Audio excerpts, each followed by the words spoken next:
बिस्मिल्लाहिर्रहमानिर्रहीम। अस्सलाम वालेकुम वीवर्स। तो कैसे हैं आप सब? उम्मीद करती हूँ सब खैरियत से होंगे। आज मैं आप लोगों के लिए मिक्स सब्ज़ी की रेसिपी लेकर आई हूँ। बहुत टेस्टी ये बनती है। वैसे भी विंटर का सीज़न है, हर तरह की सब्ज़ी अवेलेबल है, तो आप इस सब्ज़ी की रेसिपी को ट्राई ज़रूर कीजिएगा। बहुत टेस्टी रेसिपी है, कुछ यूनिक है। अक्सर लोग एक ही सब्ज़ी खा खा के बोर हो जाते हैं, तो कुछ मुख्तलिफ ट्राई ज़रूर किया करें।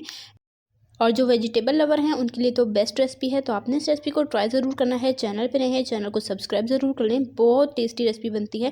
तो चलें अपनी आज की रेसिपी स्टार्ट करते हैं। बिस्मिल्लाहिर्रहमानिर्रहीम। सबसे पहले एक वॉक में शामिल कर देंगे कुकिंग ऑयल 1 कप। तो 1 कप कुकिंग ऑयल में हमने ये सबसे पहले वेजिटेबल्स को फ्राई करना है। तो यहाँ पर मैंने आलू लिए हैं 3 दरमियाने साइज़ के, छोटे टुकड़ों में कट कर लिया है। और गाजरें यहाँ पर मैंने 2 बड़े साइज़ की ली और उन्हें मैंने डाइस कट कर लिया है। यहाँ पर हम लेंगे फूल गोभी। तो एक छोटा मैंने गोभी का फूल लिया था और उसके फूल मैंने अलहदा कर लिए हैं। इसे भी हम इस ऑयल में शामिल कर देंगे, हाई फ्लेम कर देंगे। और साथ यहाँ पर मटर लेंगे 1/2 कप। मटर वेजिटेबल्स आप अपनी मर्ज़ी के हिसाब से, जो आपको ज़्यादा पसंद हो आप ज़्यादा ले सकते हैं, जो आपको कम पसंद हो आप कम ले सकते हैं। तो ये सारी वेजिटेबल्स को हमने ऑयल में शामिल करके 5 से 7 मिनट तक हमने फ्राई करना है। फ्राई करने से वेजिटेबल का फ्लेवर इन्हेंस होता है और हमारी सब्ज़ी जो है वो बहुत टेस्टी बनती है। और इसमें फ्राई करते हुए मैंने इसमें 1 टीस्पून नमक भी शामिल किया था, जो कि मुझसे मिस हो गया। तो आपने वेजिटेबल्स को फ्राई करते हुए इसमें नमक ज़रूर शामिल करना है, इससे भी इसका टेस्ट बहुत अच्छा आता है।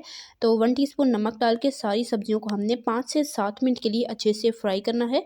हल्का हल्का सा गोभी पर और आलूओं पर कलर आ जाए तब तक आपने इसे फ्राई करना है। और उसके बाद हम ऑयल से इसे निकाल लेंगे। तो यहाँ पर तकरीबन 7 मिनट हो चुके हैं। मैंने अच्छे से वेजिटेबल्स को फ्राई कर लिया है।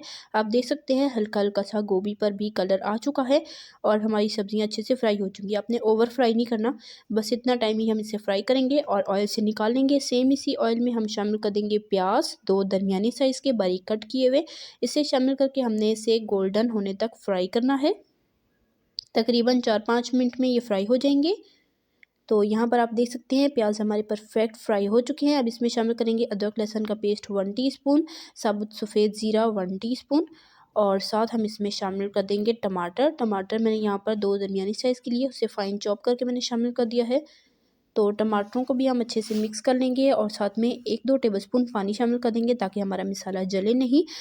अब इसमें कुछ स्पाइसेस जाएंगे। पीसी लाल मिर्च इसमें जाएगी 1 टीस्पून, पीसी हल्दी 1/4 टीस्पून, पिसा धनिया 1/2 टीस्पून, नमक इसमें जाएगा 1/2 टीस्पून। नमक आपने एहतियात से डालना है क्योंकि वेजिटेबल्स फ्राई करते हुए भी हमने इसमें शामिल किया था। और मिर्चें आप अपने टेस्ट के अकॉर्डिंग ले सकते हैं। मैंने हल्का सा चटपटा रखा है क्योंकि मिक्स सब्ज़ी जो है वो चटपटी अच्छी लगती है।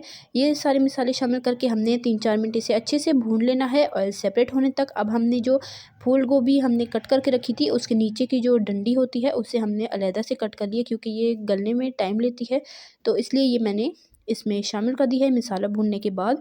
और इसमें तकरीबन 1/2 कप पानी शामिल कर दिया। इसे ढककर 5 मिनट के लिए गलने देंगे। ये हार्ड होती है इसलिए मैं इसे अलहदा से ही कट करके कुक करती हूँ, तो ये जल्दी गल जाती है। अदरवाइज़ इसको गलाने के चक्कर में हमारी फूल गोभी ओवर कुक हो जाती है। तो इस मसाले को 5 मिनट मैंने पकाया। अब इसमें हम गोभी शामिल कर देंगे और इसे भी हम 5-7 मिनट पका लेंगे। ये फ्राई की हुई गोभी है। गोभी गलने में थोड़ा टाइम लेती है, तो फ्राई होते हुए ये अच्छे से गली नहीं थी, इसलिए मैंने इसी स्टेज पर इसमें शामिल करके तो इसे मैंने 5-7 मिनट के लिए दम पे पका लिया है। अब ये अच्छे से गल चुकी है। अब इसमें बाकी वेजिटेबल्स भी शामिल कर देंगे और यहाँ पर शिमला भी मैं शामिल कर दूँगी। 2 छोटे साइज़ की मैंने शिमला ली और इसे भी मैंने डाइस कट कर लिया है।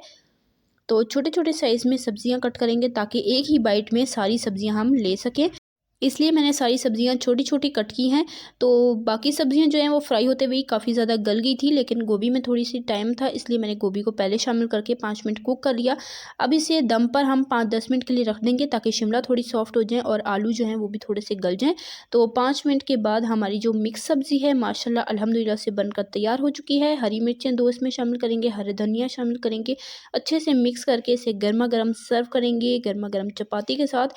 बहुत ही मज़े की ये सब्ज़ी बनकर तैयार होती है। बहुत अच्छी इसकी खुशबू, बहुत अच्छा इसका फ्लेवर है। तो आपने इस रेसिपी को ट्राई ज़रूर करना है। कुछ हटके, कुछ डिफरेंट सा ट्राई किया करें। तो इंशाल्लाह आपको ये रेसिपी ज़रूर पसंद आएगी। चैनल पे नए हैं, चैनल को सब्सक्राइब ज़रूर किया करें। इससे हमारी हौसला अफ़ज़ाई होती है।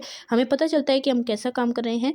तो इसी तरह की टेस्टी यम्मी रेसिपीज़ के लिए, सिंपल ईज़ी रेसिपीज़ के लिए, चाइनीज़ रेसिपीज़ के लिए, बेकिंग रेसिपीज़ के लिए, डिज़र्ट रेसिपीज़ के लिए, रमज़ान स्पेशल रेसिपीज़ के लिए, बकरीद स्पेशल रेसिपीज़ के लिए मेरे चैनल को सब्सक्राइब करें। इस चैनल पर आपको इस तरह की सारी आसान और मज़ेदार सी रेसिपीज़ मिलने वाली हैं। तो स्टे कनेक्टेड। अगर आपको रेसिपी ज़रा सी पसंद आई है, वीडियो को लाइक करें, शेयर करें अपने फ्रेंड एंड फैमिली मेम्बर्स के साथ, और प्यारा सा कीमती सा कमेंट ज़रूर कीजिएगा आपको मेरी रेसिपी कैसी लगी और आप मेरे चैनल पर किस तरह की रेसिपीज़ देखना चाहते हैं।